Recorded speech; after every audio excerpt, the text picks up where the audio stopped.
Shalom, saudara-saudara yang kekasih di dalam Tuhan. Selamat berjumpa kembali dengan saya, James Damping, di dalam program Q&A, di mana pada kesempatan ini ada satu pertanyaan yang kita akan carikan jawabannya di dalam Alkitab. Pertanyaan ini sering ditanyakan orang, yaitu apakah Yohanes 15 ayat 6 itu mengajarkan bahwa anak Tuhan yang tidak berbuah bisa kehilangan keselamatannya.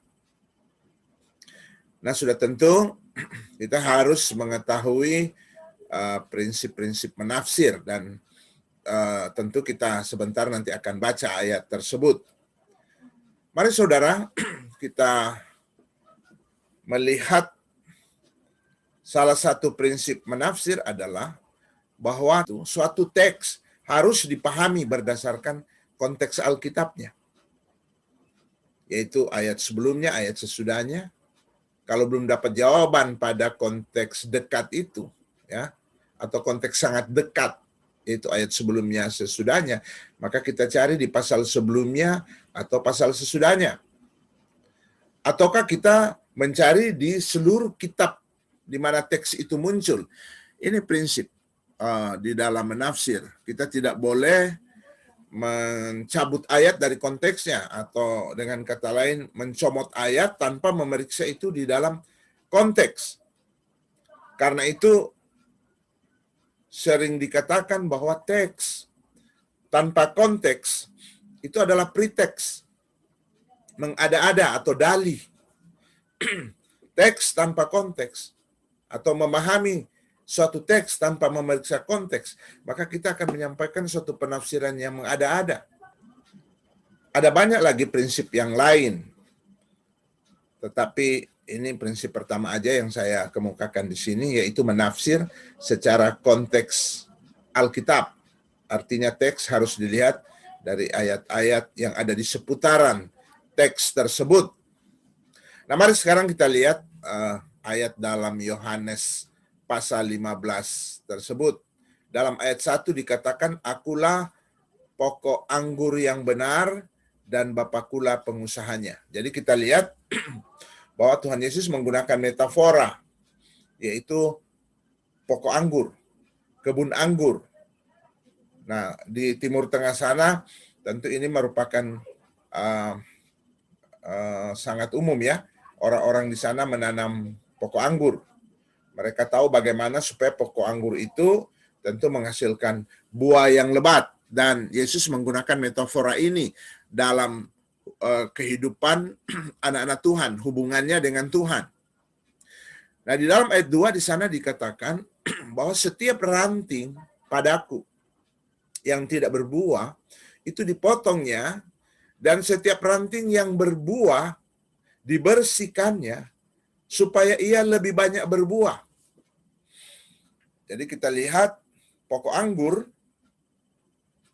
kalau dia mau berbuah dan semakin banyak berbuah atau lebih banyak berbuah, maka caranya adalah ranting-ranting yang tidak berbuah itu akan dikerat dan dibuang, agar supaya ranting-ranting yang berbuah itu akan semakin lebih banyak lagi berbuah. Jadi sebenarnya tema dari bagian ini, Yohanes 15 ayat 1 sampai 7, yaitu bagaimana berbuah dan lebih banyak berbuah. Itu sebenarnya yang mau diajarkan oleh Tuhan Yesus dalam perumpamaan pokok anggur ini.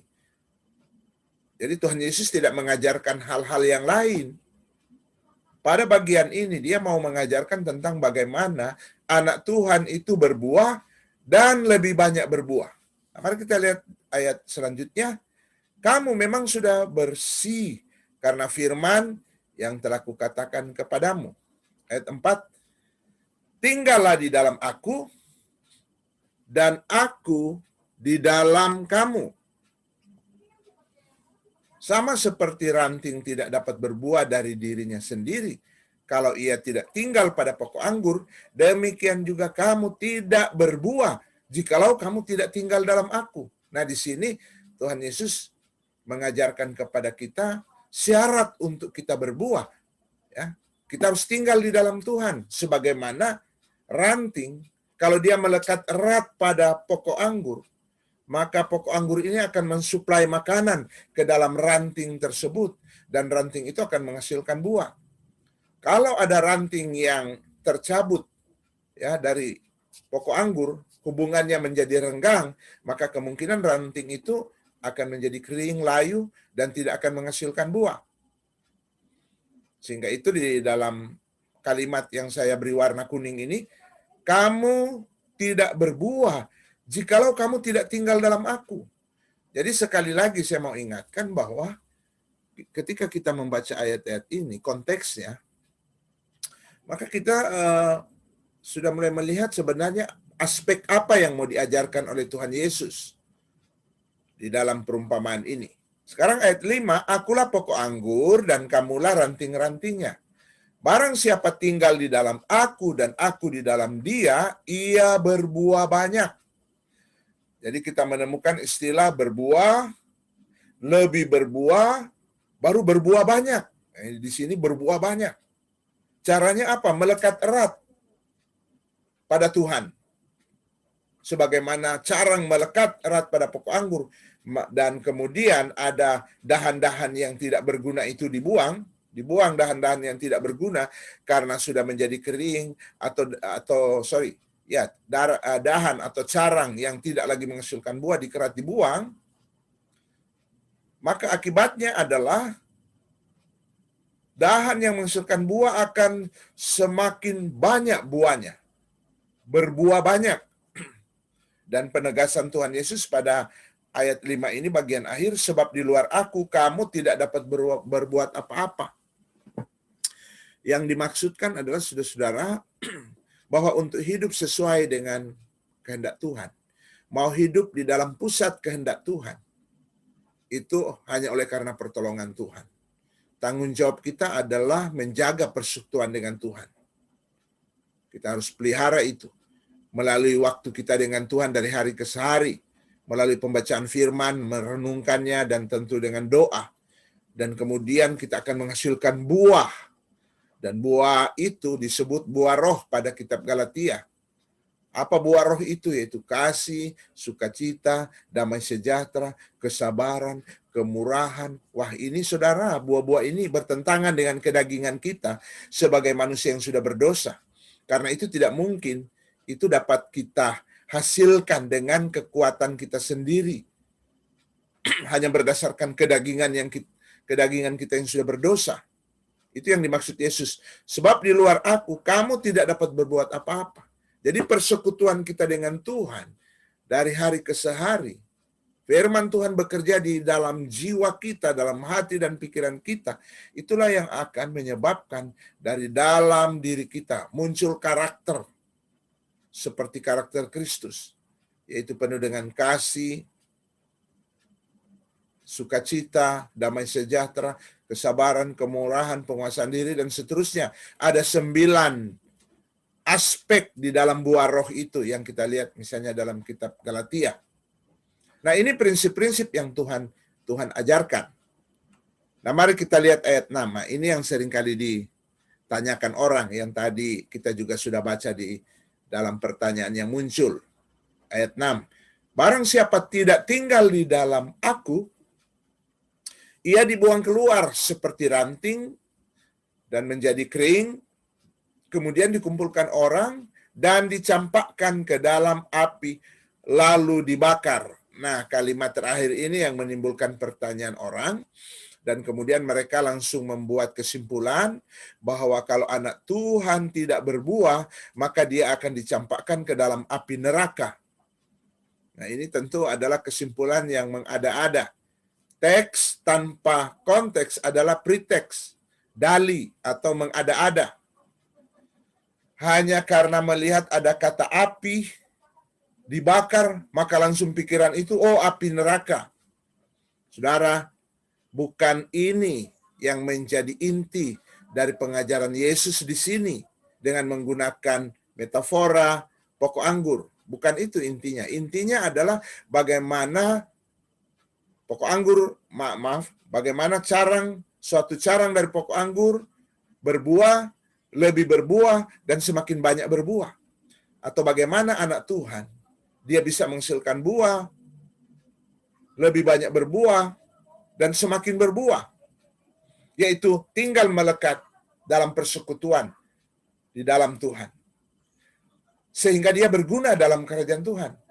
Tetapi tentu carang-carang yang tidak berbuah itu akan dikerat, dan dia akan menjadi layu, kering, dan akan dibakar, dibuang. Jadi sebenarnya ungkapan dibuang ke dalam api itu hanya untuk menyatakan begitulah yang kita lakukan untuk carang-carang yang tidak berbuah menjadi carang-carang yang tidak berguna. Ini tidak mengajarkan soal selamat ke sorga atau pergi ke neraka, atau mengajarkan tentang jaminan keselamatan, bahwa kalau kita tidak berbuah maka tidak ada jaminan keselamatan. Nah, ada banyak orang mau comot-comot ayat tanpa melihat konteks. Bahwa sebenarnya yang dimaksudkan di sini adalah bahwa carang, kalau dia tidak berbuah ya tidak berguna. Begitu juga anak Tuhan. Kalau dia tidak menghasilkan buah dalam kehidupan ini, maka dia tidak akan berguna dalam kerajaan Tuhan. Supaya berguna dalam kerajaan Tuhan, maka dia harus menghasilkan buah-buah.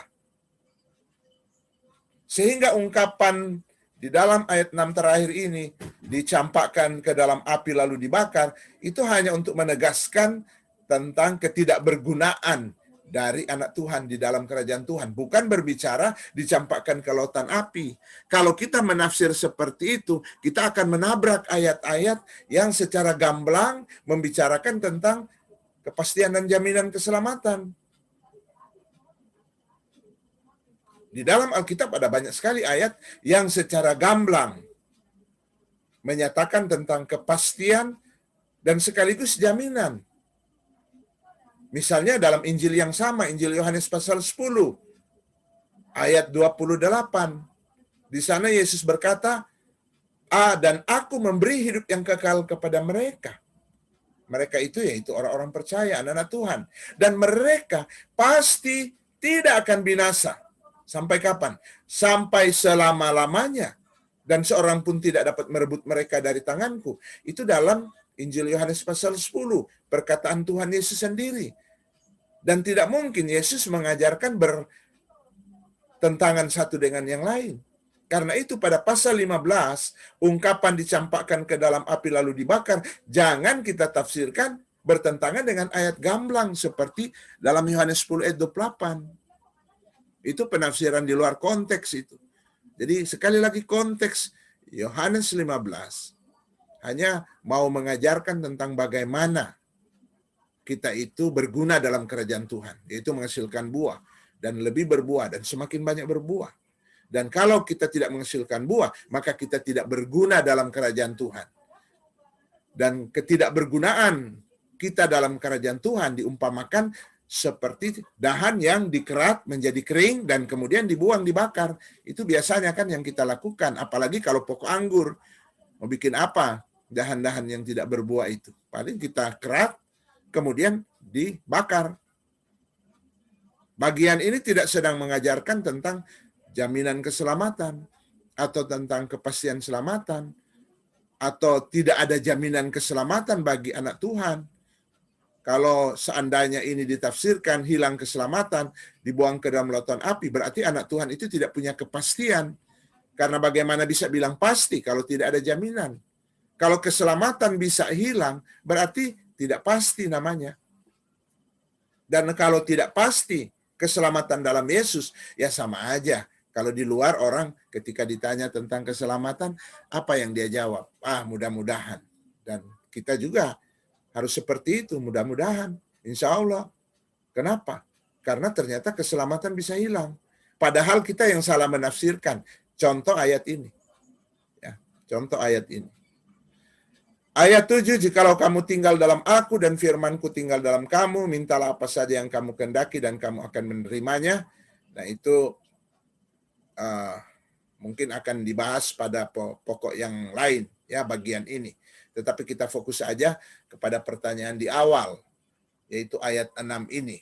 Nah, saudaraku yang kekasih dalam Tuhan, jadi suatu perumpamaan, ini prinsip juga dalam menafsir. Suatu perumpamaan, dia hanya menerangkan salah satu aspek dari suatu kebenaran yang diilustrasikan. Ya, jadi cuma satu aspek.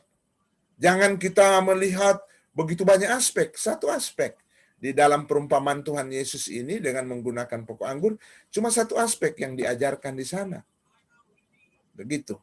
Jadi jangan kemudian kita menyimpulkan aspek-aspek yang lain yang tidak dimaksudkan dalam perumpamaan itu. Misalnya begini, oh kalau Yesus itu pokok anggur dan kita carangnya, berarti bagaimana carang itu memiliki sifat sama dengan pokok anggur, berarti kita juga sama dengan Tuhan. Kalau Tuhan Yesus itu punya sifat kealahan, kita juga memiliki sifat kealahan. Nah, ini ngawur namanya. Karena bukan itu yang Yesus mau ajarkan di dalam metafora ini. Dia hanya mengajarkan satu aspek saja, yang saya ulang-ulang dari tadi. Satu aspek yang diajarkan oleh Tuhan kepada kita melalui perumpamaan ini, itu adalah bagaimana kita bisa berbuah dan semakin berbuah. Aspek itu aja. Di sini jangan dihubung-hubungkan dengan soal-soal yang lain. Karena fungsi perumpamaan, dia tidak dapat menjelaskan semua aspek dari kebenaran yang diilustrasikan itu. Jadi ketika Tuhan Yesus mau menjelaskan satu aspek tentang bagaimana anak Tuhan berbuah dan semakin berbuah, maka dia menggunakan perumpamaan ini. Pokok anggur dan caranya. Itu aja. Satu aspek ini aja. Nah, saudaraku yang kekasih, kesimpulannya. Pertama, anak Tuhan yang memiliki persekutuan yang erat dengan Tuhan, dalam ayat 5 dikatakan tinggal dalam aku, dan aku tinggal di dalam dia, maka ia akan berbuah banyak. Sehingga ia berguna dalam kerajaan Tuhan. Jadi berbuah banyak, maka berguna. Akan ada kegunaan di dalam kerajaan Tuhan. Kemudian kedua, sebaliknya. Anak Tuhan yang tidak memiliki persekutuan yang erat dengan Tuhan, dia tidak akan berbuah.